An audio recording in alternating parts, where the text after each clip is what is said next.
I love the programs that EMS performs every year, and I love to see the musicians displaying their formidable talents. I can see in their faces how much passion they bring to their music. I know some of the performers personally, and I know that they're wonderful, talented, and very generous people. The staff could not be any more supportive of them, of the volunteers, and all of the persons who contribute unselfishly to the success of Early Music Seattle. All are deserving of my yearly support. There are many and varied reasons why I've been an EMS supporter for many years. The first one is that, frankly, I just love early music. I've loved early music ever since I was a member of my junior high school recorder club back in Los Angeles in the 1960s. When I moved to Seattle in the early 1980s, I very, very quickly found a community of people that shared my love of early music. And the concerts, the consorts that I've played in, the summer workshops, and the people that I've met have all fed that love of early music and kept me very involved. I'm also a supporter of EMS because over those years, I've really found a connection to the people, the early music community in Seattle. I was introduced to people in the what was then the Early Music Guild in the early 1980s, and I remember stuffing envelopes for the 5th anniversary celebration. Since then, I've been on the board of directors of EMG, now Early Music Seattle, a member of Seattle Recorder Society. I participated in summer workshops and played in many consorts, and so many of those people that I've met and worked with over the years have become now good friends who I continue to see and enjoy. But maybe now, the biggest reason that I'm a supporter of Early Music Seattle is that I'm very, very excited about the future. The early music community in Seattle has grown and aged with me. And I'm very, very excited about what the Early Music Seattle board and Gus Denhart are thinking about and doing for the future, about bringing new types of audiences, new collaborations, new ways of thinking about early music's place in the whole artistic community. A lot of the quote classical music, classical tradition organizations are finding tough times now, and COVID hasn't helped at all.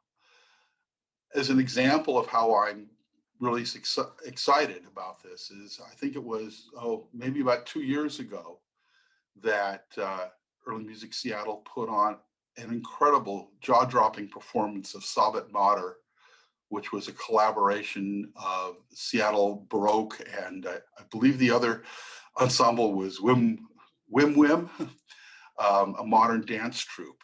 And I left that concert going, this is where the organization needs to go. Bringing in new audiences, doing new collaborations, and cultivating an audience now that we don't have, younger, fresher, and with new energy. So I want to keep the Bach and the Vivaldi and all that in there, but I'm very excited about the direction that Early Music is Seattle is going right now, and I hope to be a supporter for many years in the future. It really can't be said too often that ticket sales alone cannot support an organization like Early Music Seattle. You can have wonderful ticket sales, and that helps to bring in artists, but it doesn't cover everything because there are the local artists and the upcoming artists and the educational programs. Those are all so important and they're so expensive. And so I have been a supporter for a long time, giving really just as much as I feel I can to support the organization.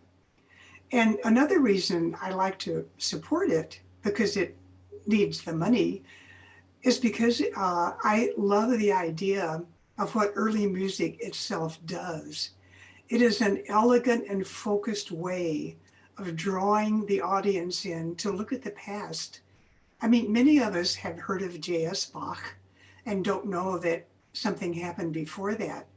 And by going to early music concerts, we can find out about Josquin, we can find out about the Cantigas de Santa Maria, we can find out what was going on in countries at the time those composers and things were being written. There's all kinds of other things that come in such a lovely way because it comes along a sort of focused stream of attention. And then there's the matter of the instruments. We look at a bass guitar in a rock band, and then we look at the lute and the oud, and we see how the development has come. And of course, the drums. Drums haven't changed that much, but they have changed.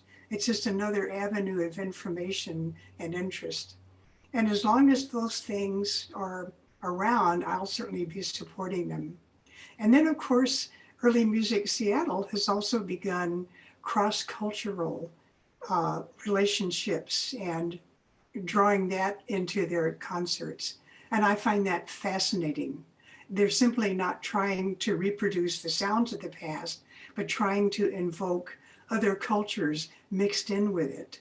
And I just find that completely fascinating. And as long as Early Music Seattle takes this sort of road, I'll be with them.